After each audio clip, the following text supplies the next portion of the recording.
तो दोस्तों, आज की कहानी एक ऐसे छोटे लड़के पर आधारित है जो अपने शुरुआती जीवन में ही अपनी बड़ी बहन के लिए गहरी भावनाएं महसूस करने लगता है और अब वो इन भावनाओं को लेकर पूरी तरह से भावनात्मक रूप से उलझन में है। आज की कहानी में आप देखेंगे कि क्या ये छोटा लड़का अपनी भावनाओं को सही तरीके से समझ पाने में सफल हो पाएगा या नहीं। तो चलिए कहानी की शुरुआत करते हैं। यहाँ हम देखते हैं एक छोटे लड़के को जिसका नाम वास्तव में छोटू है। हम देखते हैं कि छोटू अपनी माँ और अपनी बड़ी बहन के साथ रहता है जिनका नाम पिंकी है। हमें पता चलता है कि ज्यादातर समय छोटू की माँ घर पर नहीं रहती है क्योंकि उन्हें अपने काम के सिलसिले में बाहर रहना पड़ता है। हम देखते हैं कि छोटू आराम से घर में अकेला बैठा है, स्टार वॉर्स की फिल्में देख रहा है और उसके बगल में एक गिलास कोल्ड ड्रिंक रखा हुआ है जिसे वो काफी देर से पीने की कोशिश कर रहा है। इसी बीच जब वो टीवी देख रहा होता है, उसकी बड़ी बहन पिंकी वहाँ आती है और टीवी के सामने खड़ी होकर कुछ ढूंढने लगती है। फिर वो छोटू से पूछती है कि क्या उसने उसका फोन कहीं देखा है, लेकिन इस समय छोटू पूरी तरह ध्यान भटकाने वाला महसूस कर रहा होता है और वो अनजाने में पिंकी को देख रहा होता है। उसके बाद छोटू पिंकी से पूछता है कि माँ कहाँ है। पिंकी शांतिपूर्वक बताती है कि माँ बाहर गई हुई है। इसी बीच पिंकी को घर के बाहर बच्चों के स्विमिंग पूल में खेलने की आवाज सुनाई देती है और उसी समय पिंकी का बॉयफ्रेंड बाहर खड़ा उसे बाहर आने के लिए बुला रहा होता है। हमें पता चलता है कि पिंकी के बॉयफ्रेंड का नाम जॉनी है। जॉनी को बाहर से बुलाते देख पिंकी तुरंत बाहर जाने लगती है और छोटू समझ जाता है कि कुछ तो चल रहा है। हालांकि वो फिर से टीवी देखने में व्यस्त हो जाता है। अचानक जब छोटू कोल्ड ड्रिंक का गिलास उठाने की कोशिश करता है तो गिलास उसके हाथ से फिसलकर फर्श पर गिर जाता है और टूट जाता है। दूसरी तरफ पिंकी अपने बॉयफ्रेंड से मिलने के लिए खुद को तैयार कर रही होती है। इसी बीच छोटू टूटे हुए कांच के टुकड़े इकट्ठा करने लगता है। इस दौरान वो बार बार पिंकी की ओर देखता है और इतना ध्यान भटक जाता है कि अपनी पूरी फोकस खो देता है। इसी लापरवाही की वजह से उसका हाथ कांच के एक टुकड़े से कट जाता है। इस चोट के कारण पिंकी को अपना काम रोककर छोटू के हाथ का इलाज करना पड़ता है। इस समय भी छोटू बार बार पिंकी के चेहरे को देखता रहता है। ऐसा इसलिए होता है क्योंकि उसने अभी अभी स्टार वॉर्स की फिल्म में एक रोमांटिक सीन देखा था और उसका बच्चा मस्तिष्क अभी भी उस सीन को प्रोसेस कर रहा था। यही कारण है कि वो सीन उसके दिमाग में बार बार घूमता रहता है। इससे पहले कि कुछ और हो, पिंकी घर से बाहर चली जाती है। वो बाहर जाकर जॉनी के साथ बैठ जाती है। जॉनी अपने कई दोस्तों के साथ वहाँ मौजूद है और वे पूल साइड पार्टी का आनंद ले रहे हैं। हम देखते हैं कि जॉनी का एक दोस्त मजाक में सिगरेट का धुआं अपनी गर्लफ्रेंड की ओर उड़ाता है। ये देखकर पिंकी भी थोड़ी जिज्ञासा महसूस करती है और जॉनी उसे समझ जाता है, इसलिए वो भी मजाक में वही करता है और पिंकी जॉनी और उसके दोस्तों के साथ पल का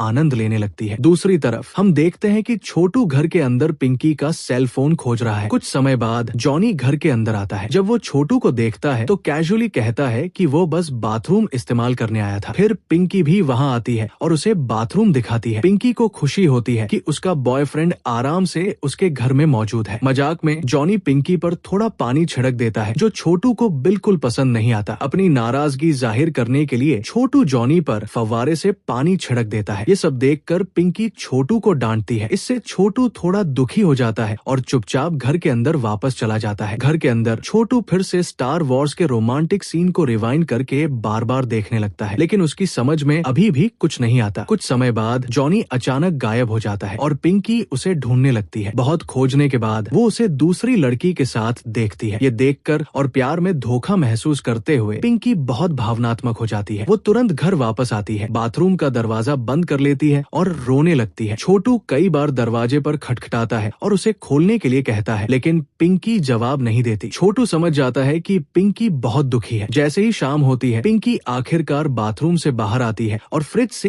एक कोक का कैन निकालती है। उसी समय वो देखती है कि छोटू उसके सामने खड़ा है। छोटू, जो लंबाई में छोटा है, फ्रिज के पास एक किताब रखता है और उस पर खड़ा होकर इमच्योर तरीके से अपनी भावनाएं दिखाने की कोशिश करता है। पिंकी तुरंत समझ जाती है कि क्या हो रहा है और थोड़े समय के लिए कंफ्यूज हो जाती है। फिर वो धीरे धीरे लेकिन मजबूती से छोटू को अपने पास से हटाती है और उसे रोक देती है, ये समझते हुए कि वो अभी अपने कामों की गंभीरता को नहीं समझ पाया है।